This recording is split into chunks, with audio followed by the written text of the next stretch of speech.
Welcome back. Cinema పరిశ్రమకు పెను సవాల్గా మారిన పైరసీపై హైదరాబాద్ సైబర్ క్రైమ్ పోలీసులు ఉక్కుపాదం మోపారు. దేశంలోనే అతిపెద్దదైన పైరసీ ముఠాను ఛేదించి 6 నిందితులను అరెస్ట్ చేశారు.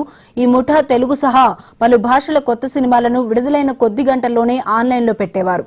వీరి కార్యకలాపాల వల్ల సినీ ఇండస్ట్రీకి దాదాపు 22,000 కోట్ల రూపాయల నష్టం వాటిల్లినట్లు పోలీసులు ప్రాథమికంగా అంచనా వేస్తున్నారు.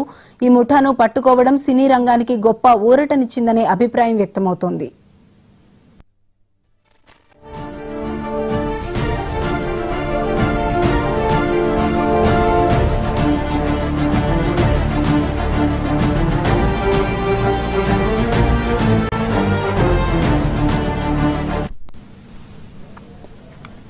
పట్టుబడిన నిందితుల విచారణలో అంతర్జాతీయ లింకులు బయటపడ్డాయి.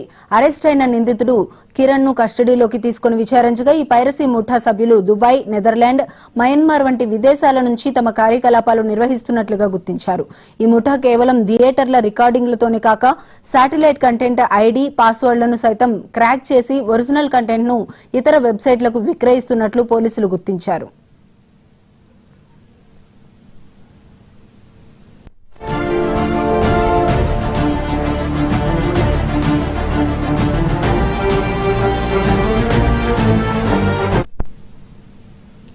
నిందితులు పైరసీ చేయడానికి అధునాతన గూఢచర్య పద్ధతులను అనుసరిస్తున్నారు.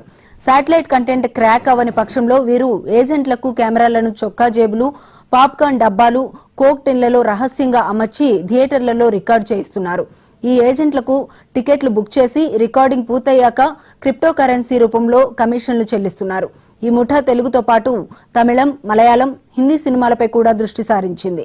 హైదరాబాద్ సిపి ఆనంద్ పైరసీ పద్ధతులపై సినీ నిర్మాతలు, నటులకు పవర్ పాయింట్ ప్రజెంటేషన్ ద్వారా వివరించారు.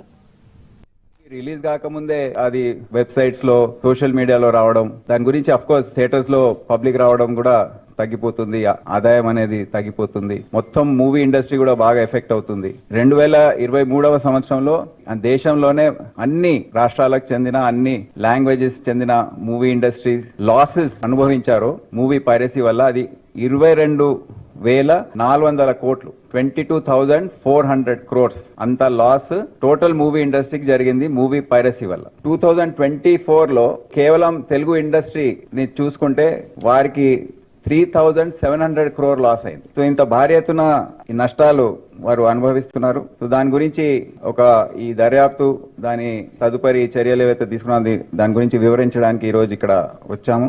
మూవీ రిలీజ్ కాకముందే అది వెబ్సైట్స్ లో, సోషల్ మీడియాలో రావడం, దాని గురించి అఫ్ కోర్స్ థియేటర్స్ లో పబ్లిక్ రావడం కూడా తగ్గిపోతుంది, ఆదాయం అనేది తగ్గిపోతుంది, మొత్తం మూవీ ఇండస్ట్రీ కూడా బాగా ఎఫెక్ట్ అవుతుంది. 2023వ సంవత్సరంలో దేశంలోనే అన్ని రాష్ట్రాలకు చెందిన, అన్ని లాంగ్వేజెస్ చెందిన మూవీ ఇండస్ట్రీ లాసెస్ అనుభవించారు మూవీ పైరసీ వల్ల. అది 22,400 కోట్లు, 22,400 crores అంత లాస్ టోటల్ మూవీ ఇండస్ట్రీకి జరిగింది మూవీ పైరసీ వల్ల. 2024లో కేవలం తెలుగు ఇండస్ట్రీని చూసుకుంటే వారికి 3,700 crore లాస్ అయింది. సో ఇంత భారీ ఎత్తున ఈ నష్టాలు వారు అనుభవిస్తున్నారు. సో దాని గురించి ఈ దర్యాప్తు, దాని తదుపరి చర్యలు ఏవైతే తీసుకున్నది దాని గురించి వివరించడానికి ఈ రోజు ఇక్కడ వచ్చాము. మూవీ రిలీజ్ కాకముందే అది వెబ్సైట్స్ లో, సోషల్ మీడియాలో రావడం, దాని గురించి అఫ్ కోర్స్ థియేటర్స్ లో పబ్లిక్ రావడం కూడా తగ్గిపోతుంది, ఆదాయం అనేది తగ్గిపోతుంది, మొత్తం మూవీ ఇండస్ట్రీ కూడా బాగా ఎఫెక్ట్ అవుతుంది. 2023వ సంవత్సరంలో దేశంలోనే అన్ని రాష్ట్రాలకు చెందిన, అన్ని లాంగ్వేజెస్ చెందిన మూవీ ఇండస్ట్రీ